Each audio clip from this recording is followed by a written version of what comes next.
Hello नमस्कार दोस्तों, कैसे हैं आप लोग। उम्मीद करते हैं अच्छे होंगे। चलिए आज हम क्लास कराने वाले हैं भारत की वनस्पतियाँ। ठीक है, भारत की वनस्पतियाँ और वन।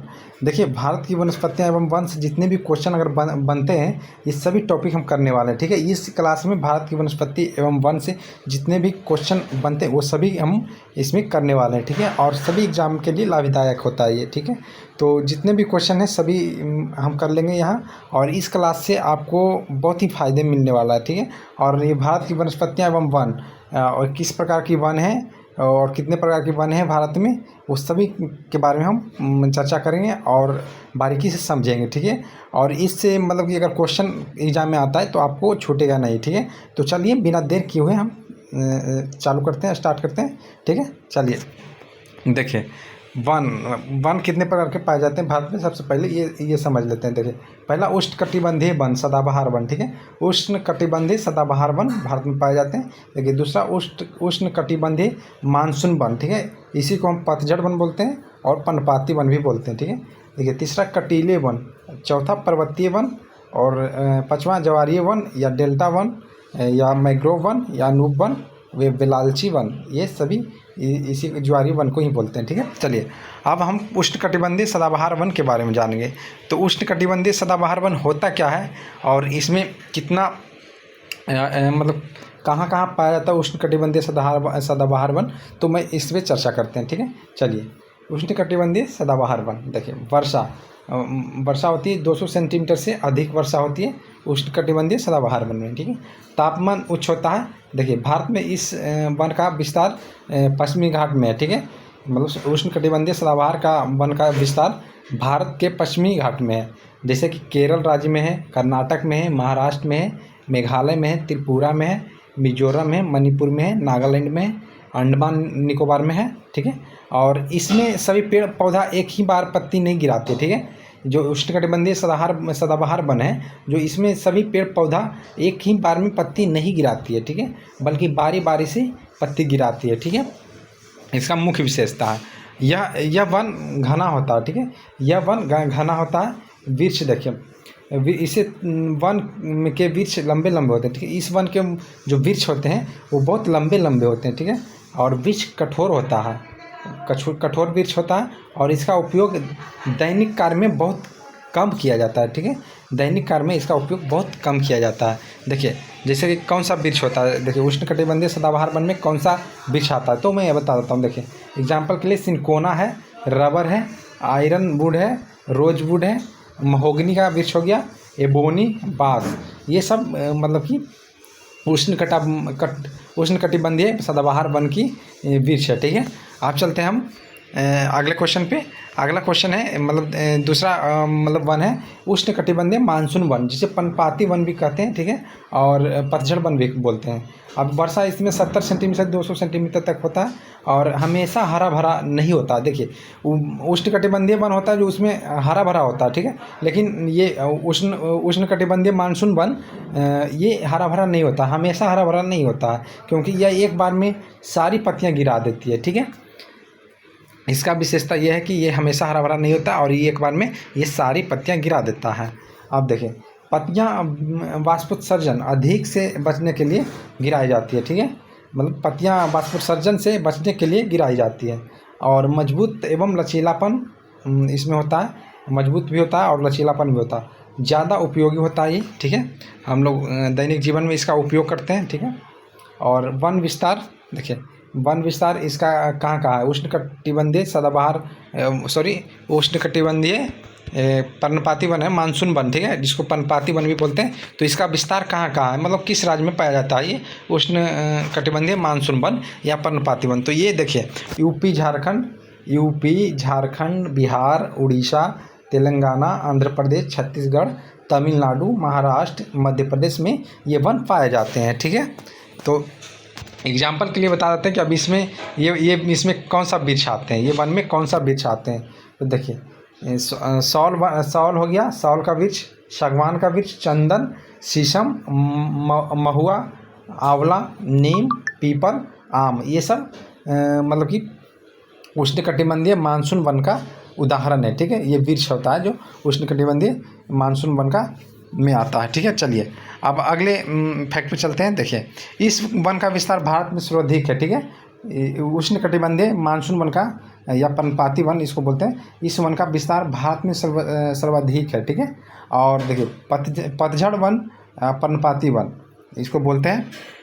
देखिए एक मिनट, पतझड़ वन और पर्णपाती वन। तो आंध्र पर्णपाती वन ज़्यादा वर्षा 100 सेंटीमीटर से 200 सेंटीमीटर तक होता है। शुष्क पर्णपाती वन कम से कम वर्षा 70 से 100 सेंटीमीटर होता है। तो पतझड़ वन और पर्णपाती वन को दो होते हैं, ठीक है। आंध्र पर्णपाती वन होते हैं और ये शुष्क पर्णपाती वन होते हैं, जिसमें देखिए आंध्र पर्णपाती वन में 100 से 200 सेंटीमीटर तक वर्षा होती है और शुष्क पर्णपाती वन में कम वर्षा होती है 70 से 100 सेंटीमीटर तक, ठीक है। अब चलते हैं अगले फैक्ट पे। अब देखिए कटीले वन। अब कटीले वन भारत में पाए जाते हैं। तो कटीले वन क्या होते हैं, इसका मतलब कि इम्पोर्टेंट क्वेश्चन देखेंगे। देखिए वर्षा सबसे कम होता है 70 सेंटीमीटर से कम होता है, ठीक है। कटीले वन में वर्षा सबसे कम होता है 70 सेंटीमीटर से कम। और मरुस्थलीय भाग होता है, ये मरुस्थलीय भाग होता है, ठीक है। मरुस्थलीय भाग में मतलब ये पाए जाते हैं कटीले वन। देखिए काटा पत्ती का रूपांतरित रूप है और गद्देदार भाग होता है तना, ठीक है। गद्देदार भाग तना होता है इसका। अब बताते हैं वन विस्तार। वन विस्तार कहाँ है इसका? कटीले वन का वन विस्तार कहाँ है? तो ये राजस्थान पश्चिमी भाग में है। तो क्योंकि राजस्थान में मरुस्थल है तो इस प्रकार मतलब कि राजस्थान पश्चिमी भाग में है, ठीक है। कटीले वन एग्जाम्पल के लिए कौन सा इसका वृक्ष हो जाएगा? तो बबूल का हो गया, कैक्टस हो गया, नागफनी हो गया, बेर हो गया, खजूर हो गया। ये सब मतलब कि कांटेदार जो मतलब वृक्ष होते हैं वो कटीले वन का उदाहरण होते हैं, ठीक है। चलिए अब अगले फैक्ट पे चलते हैं। अब पर्वतीय वन पे चलते हैं, ठीक है। पर्वतीय वन क्या होता है और इसके क्या क्या क्वेश्चन बनते हैं इससे हम ये जानेंगे। देखिए पर्वत के ऊंचाई वाले भाग पर पाए जाने वाले वन को पर्वतीय वन कहा जाता है, ठीक है। पर्वत के ऊंचाई वाले भाग पर पाए जाने वाले वन को पर्वतीय वन कहेंगे। सिंपल सा इसका उदाहरण है। देखिए आप देखिए इसको बर्फ़ के पेटी। देखिए मान लीजिए ये एग्जाम्पल के तौर पे हम इसको बना दिए। मान लीजिए ये पर्वत है, ठीक है। देखिए सबसे ऊपर में बर्फ़ के पेटी पर ग्लेशियर होता है, ठीक है। इसमें 250 सेंटीमीटर होता है। 250 मीटर से ऊपर वाला वन जो होता है उसको हम पर्वतीय वन बोलते हैं, ठीक है। देखिए 4800 मीटर से ऊपर जो रहता है उसे पर्वतीय वन बोलते हैं। देखिए टुंड्रा वन एग्जाम्पल है इसका। टुंड्रा वन देखिए शैवाल, काई, लाइकेन, ये क्या ये है वन रहित है, ठीक है। ये शैवाल, काई, लाइकेन ये वन रहित है, मतलब वन नहीं है, ठीक है। अब देखिए 4500 मीटर से जो नीचे रहता है वो कोनधारी शंकुधारी वन होता है, ठीक है। एग्जाम्पल के लिए चीड़, वाइफ, सप्रू वन, फर, ब्लू पाइन, ठीक है। सीतोप। अब देखिए 4500 के बता दिए। फिर 2500 मीटर के अंदर में जो होता है 2500 मीटर के उसको हम बोलते हैं शीतोष्ण वन। एग्जाम्पल के लिए देवदार, ओक, ठीक है। देवदार, ओक ये सब होता है, ठीक है। अब देखिए 1500 मीटर के बीच में होता है जो सदाबहार वन होता है, ठीक है। 0 से लेकर 1500 मीटर तक तो सदाबहार वन होता है। अब देखिए अल्पाइन वन की ऊंचाई 2900 किलोमीटर से 3500 किलोमीटर तक होता है, ठीक है, अल्पाइन वन का। अब देखिए चलते हैं अगले फैक्ट पे। अब ज्वारीय वन के बारे में आज हम पढ़ेंगे। ज्वारीय वन के बारे में आप पढ़ते हैं, ठीक है। तो ज्वारीय वन होता क्या है, इसमें क्या क्या क्वेश्चन पूछा जाता है और ये इसमें कौन सा वृक्ष पाए जाते हैं, तो चलिए हम ये भी जान लेते हैं। देखिए ज्वारीय वन डेल्टाई वन, मैंग्रोव वन, अनुपवन वन या वेलांची वन इसको बोलते हैं, ठीक है।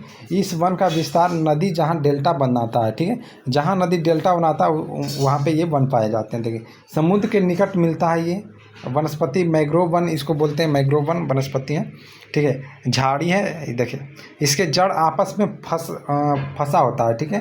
काफ़ी सघन होता है, चक्रवात से रक्षा करता है, खारे जल में पाया जाता है, जड़ पानी से बाहर निकला रहता है और CO2 की खोज मतलब CO2 की खोज वन विसागर सुंदर वन। देखिए वन विस्तार है, वन जो विस्तार है कहाँ पे ये पाए जाते हैं, तो ये सुंदर वन में पाए जाते हैं। कौन वन? जो अभी क्या बता रहे हैं आपको हम, देखिए आपको बता रहे हैं ज्वारीय वन जिसको हम डेल्टा वन भी बोलते हैं, मैंग्रोव वन भी बोलते हैं। तो ये इसका विस्तार कहाँ पाए जाते हैं, तो ये सुंदर वन में पाए जाते हैं। सुंदर वन गुजरात में गोदावरी नदी में, कावेरी नदी में और कृष्णा नदी का डेल्टा में पाए जाते हैं, ठीक है। अब इम्पोर्टेंट फैक्ट पढ़ लेते हैं इसमें से, ठीक है। इम्पोर्टेंट फैक्ट क्या क्या है, देखिए इसमें भारतीय वन नीति कब लागू हुआ, ये क्वेश्चन पूछता है एग्जाम पर, मतलब एग्जाम में, सभी एग्जाम में पूछता है। तो बताइए आप लोग, भारतीय वन नीति कब लागू हुआ, तो ये 1988 ईस्वी में लागू हुआ था। सर्वाधिक वन किस राज्य में है, तो एमपी मध्य प्रदेश में, ठीक है। और अरुणाचल प्रदेश में सेकेंड नंबर पे है अरुणाचल प्रदेश। सबसे पहले सर्वाधिक वन मध्य प्रदेश में पाए जाते हैं, फिर उसके बाद सेकेंड नंबर पे अरुणाचल प्रदेश आ जाते हैं। सबसे कम वन हरियाणा में पाए जाते हैं, फिर सेकेंड नंबर में पंजाब, ठीक है। अब देखिए परसेंट के मामले में सर्वाधिक वन मिजोरम में, ठीक है। मैंग्रोव वन, सुंदरवन डेल्टा, सुंदरवन डेल्टा में पाए जाते हैं मैंग्रोव वन, ठीक है। ये तो पढ़े होंगे आप लोग। आप देखिए सर्वाधिक वन में वृद्धि, देखिए सर्वाधिक वन में वृद्धि आंध्र प्रदेश में हुआ है, ठीक है। और किसी भी देश में स्वच्छ वातावरण के लिए वन बहुत ही अधिक 33% रहना चाहिए, ठीक है। देश में स्वच्छता वातावरण के लिए मतलब वन 33% रहना चाहिए, ठीक है। वर्तमान समय में भारत में वन प्रतिशत 24.07% है, ठीक है। इसीलिए मतलब प्रदूषण ज़्यादा है हम लोग के देश में, भारत में। तो आज के लिए इतना ही क्वेश्चन था। वन से जितना भी क्वेश्चन बनता है यहाँ बता दिए हम लोग, यहीं से क्वेश्चन बनेगा आपको वन वनस्पति से। तो फिर मिलते हैं अगले वीडियो में, तब तक के लिए धन्यवाद। अगर चैनल पर हैं तो चैनल को सब्सक्राइब कर लीजिए और दोस्तों के साथ वीडियो शेयर कर दीजिए। फिर मिलते हैं अगले वीडियो में। इसी तरह के वीडियो लाते रहते हैं हम, मतलब कि आप लोग बताइएगा आप लोग अगले टॉपिक पे कौन सा वीडियो बनाएं, तो वो भी आप लोग कमेंट जरूर करिएगा। फिर मिलते हैं अगले वीडियो में, तब तक के लिए अच्छा लगा तो वीडियो को लाइक और शेयर जरूर करिएगा और चैनल को सब्सक्राइब करना नहीं भूलिएगा, ठीक है। फिर मिलते हैं अगले वीडियो में।